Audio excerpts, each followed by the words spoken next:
Aku masih menghadapi fitnah serangan Israel ke Palestina, datang Iran membantu, dibantai sama Donald Trump. Umat Islam tak ada yang menolong.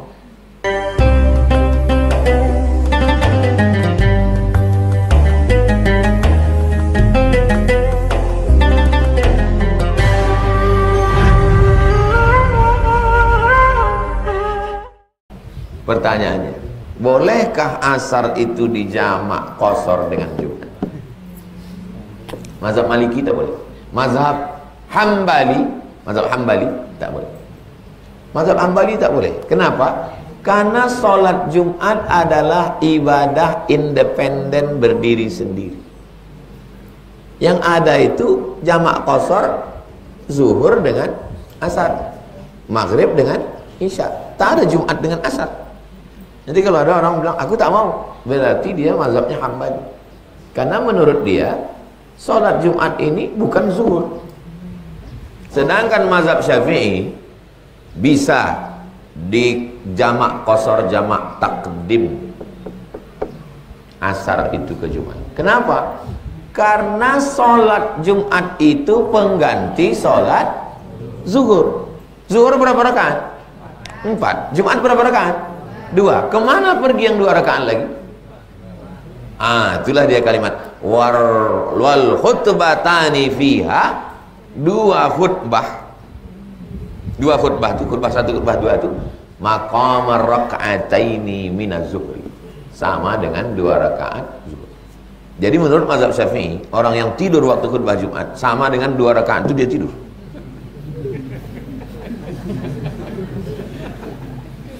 Mazhab Syafi'i. Itu juga lah dalil, buka nanti pendapat Imam Nawawi. Imam Nawawi mazhab Syafi'i mengatakan Jumat itu ada qabliyahnya atau tidak? Mazhab Hambali Jumat itu tak ada qabliyahnya, karena sholat Jumat berdiri sendiri. Mazhab Syafi'i Jumat itu kan pengganti zuhur. Zuhur itu ada tak qabliyahnya? Ada. Kalau yang digantikan ada qabliyahnya, maka yang menggantikan juga ada. Jelas? Dia perbedaannya sedikit, tapi dia merembet kemana-mana. Bolehkah dijamak qasar asar dengan Jumat? Boleh. Kenapa? Karena boleh menjamak qasar asar dengan zuhur, maka boleh juga dengan Jumat, karena Jumat adalah pengganti. Adakah qabliyah Jumat? Ada. Kalau zuhur ada qabliyahnya, maka Jumat pun juga ada, karena Jumat adalah pengganti zuhur. Jadi kalau kita tengok ada perbedaan pada furu', pada cabang-cabang, tengok usulnya. Usul dasar perbedaan itu apa? Dasar menyebabkan perbedaan itu adalah melihat sholat Jumat itu apakah dia sholat yang berdiri sendiri atau dia adalah pengganti dari sholat yang pokok.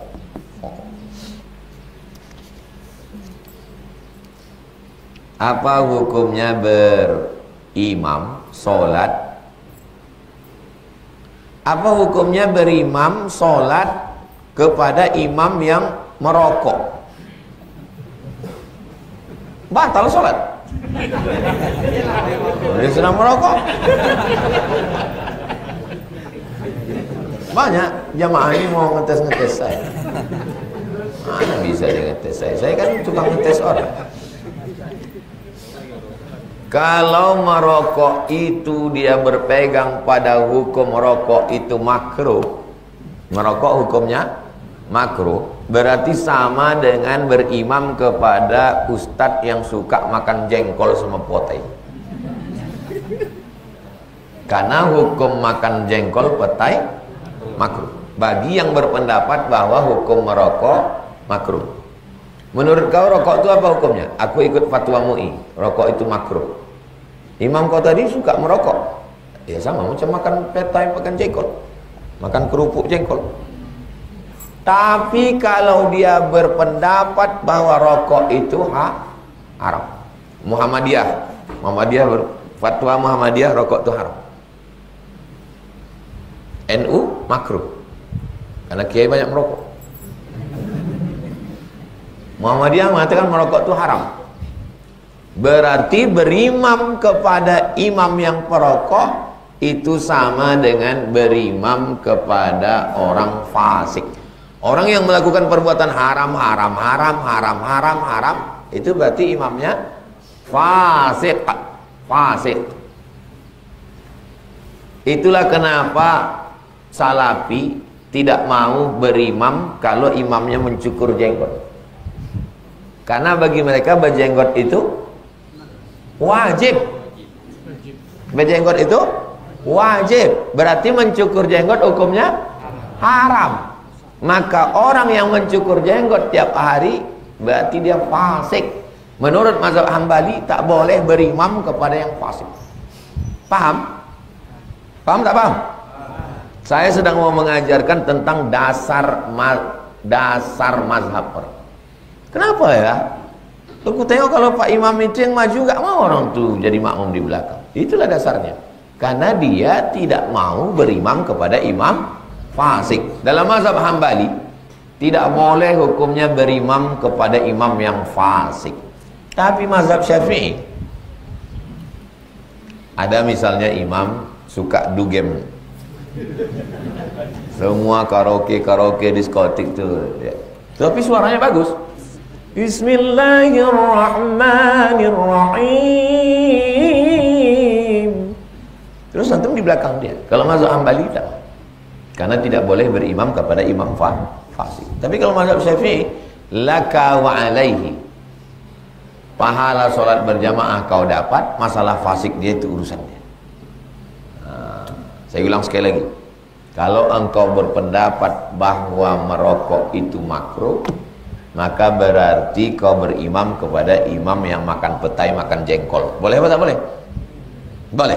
Tapi kalau kau berpendapat bahwa merokok itu haram, maka berarti kau berimam kepada imam yang fasik. Nah, apa hukum berimam kepada imam fasik? Mazhab Hambali tak boleh berimam kepada fasik.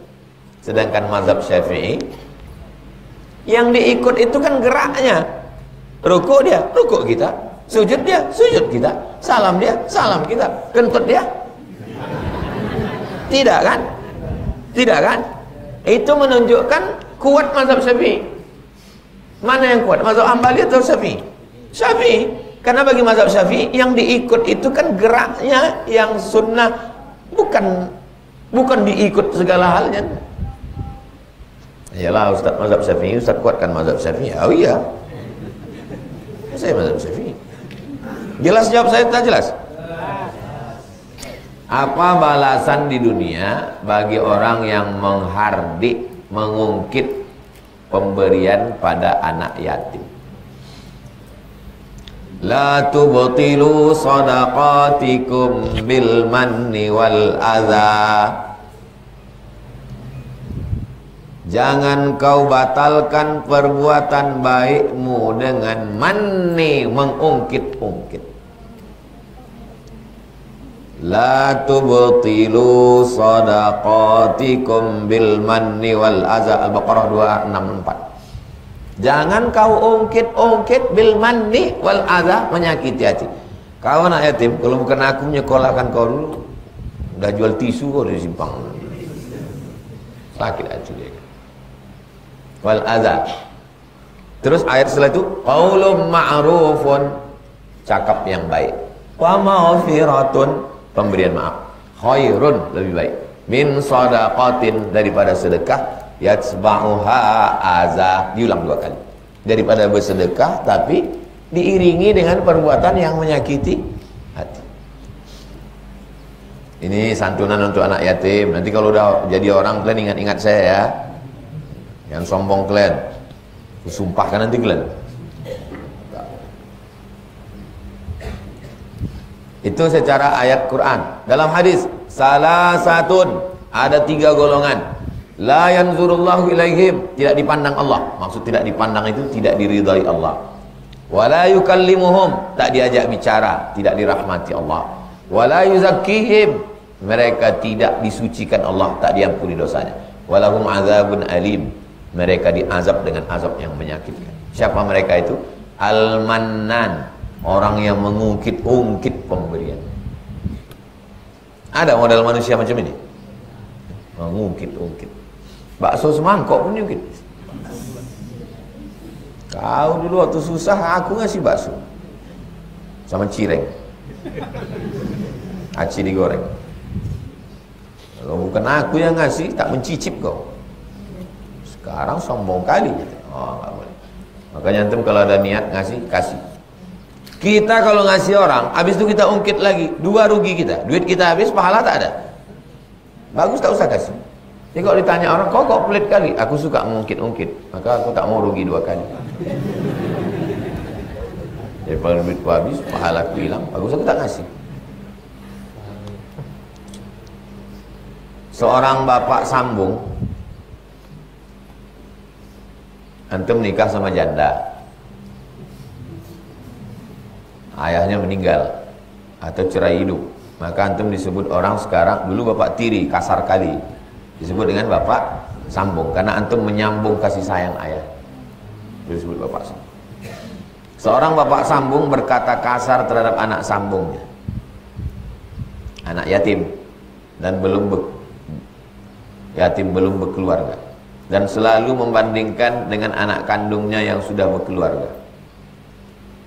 Kalian kalau tidak siap mental nikah dengan janda, bagus kalian tak usah. Karena yang kalian nikah itu bukan cuma emaknya, tapi juga mampu menyayangi anak. Ini termasuk ini tak siap mental. Dinikahinya emaknya tapi anaknya dimusuhi.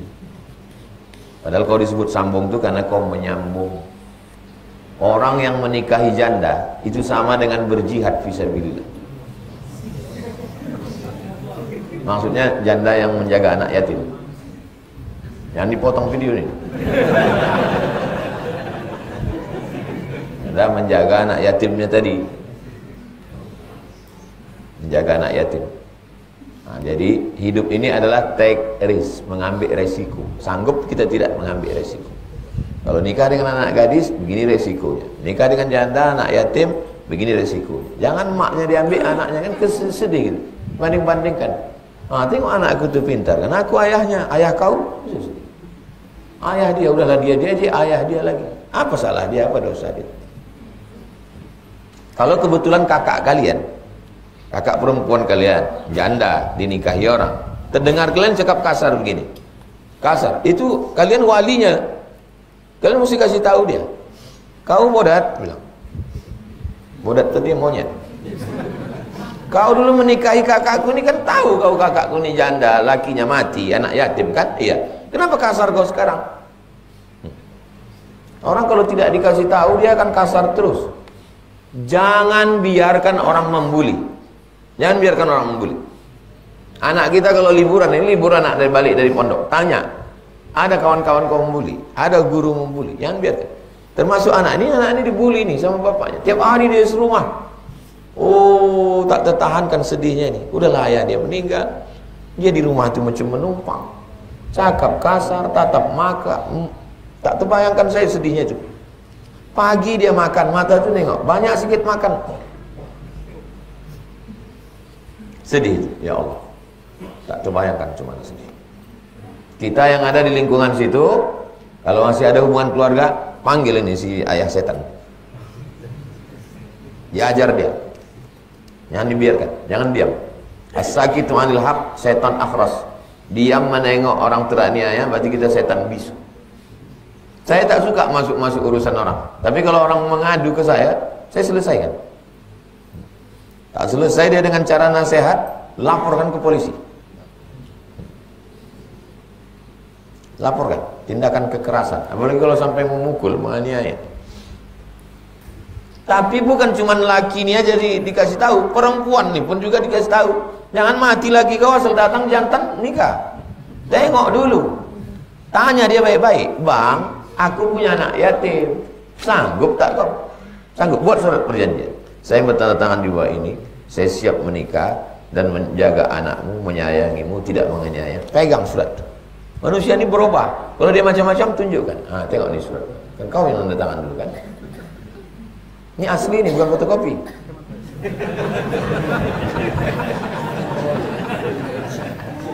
Jangan hilang yang asli itu. Susah nanti. Bagaimana seandainya kita tidak tahu tentang keluarga ibu? Kita, yang kita urus itu, kita hidup nih begini.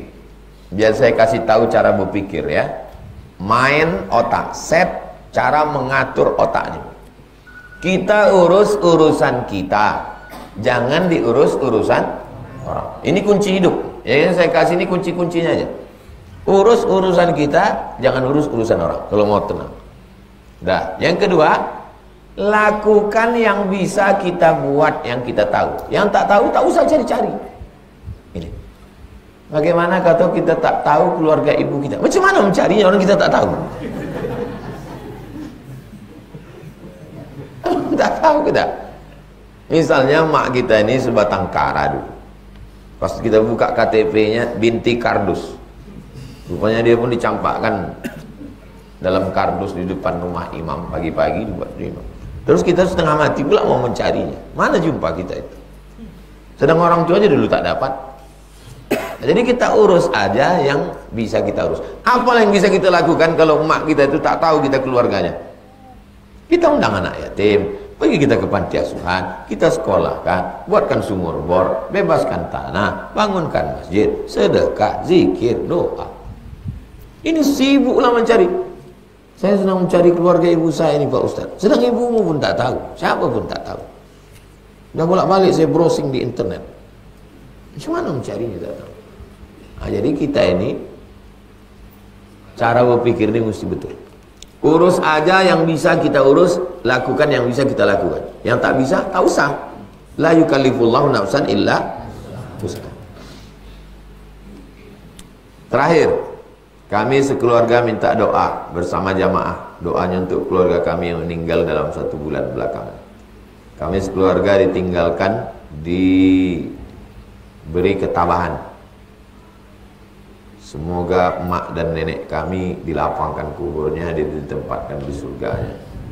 Dan kami anaknya diberi ketabahan menjalaninya. Semoga kami anaknya yang lagi kuliah dimudahkan kuliahnya dan dilancarkan sampai wisuda.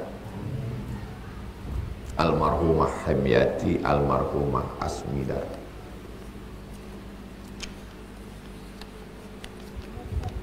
Antum selalu melihat satu arah. Antum selalu melihat satu arah, melihat ustaz. Coba sekali-sekali antum duduk di atas ini untuk menengok ke bawah. Kita ini coba-coba melihat 2 arah. Jangan melihat satu arah. Antum kalau melihat satu arah hanya menengok. Begitu juga tentang mati nih. Kita selalu melihat satu arah. Orang mati, orang mati, orang mati. Coba 2 arah. Kita jadi orang mati menengok orang hidup. Berpikir 2 arah.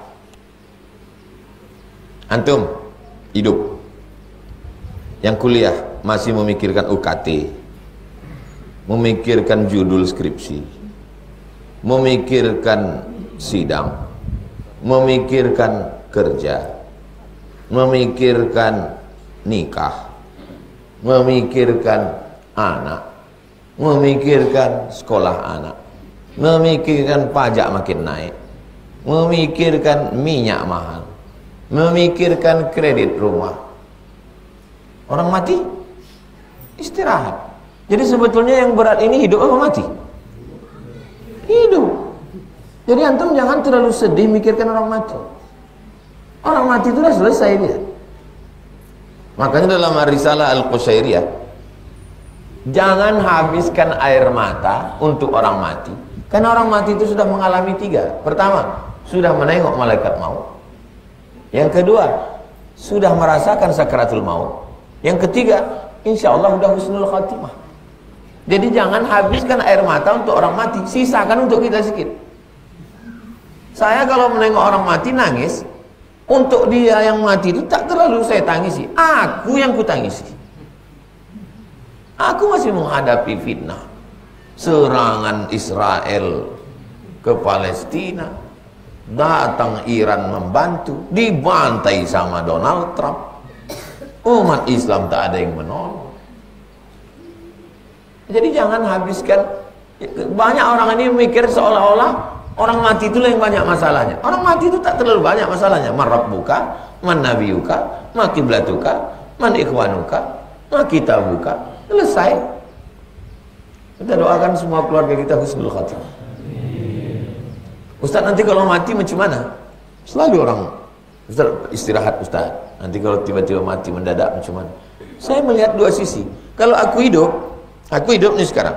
Aku sama biniku, sama anakku. Tapi kalau aku mati, aku jumpa sama makku, jumpa sama atuk, jumpa sama nenek, dapat doa jamaah tiap hari, tidak bayar pajak, tidak diejek-ejek, dibully orang, dibully juga, cuma tak banyak kali waktu macam masih hidup. Jadi biasakan kita melihat dua sisi.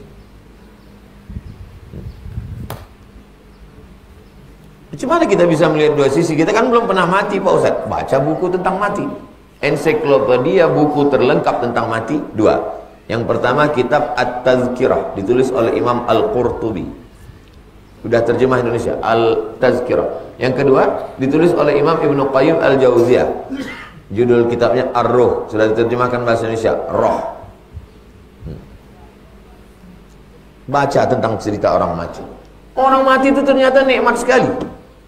Kitab Roh itu hatam saya baca.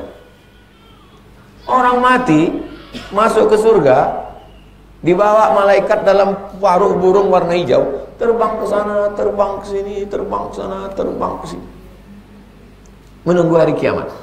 Kita yang pernah panting ke sini. Lalu kita pula menangis.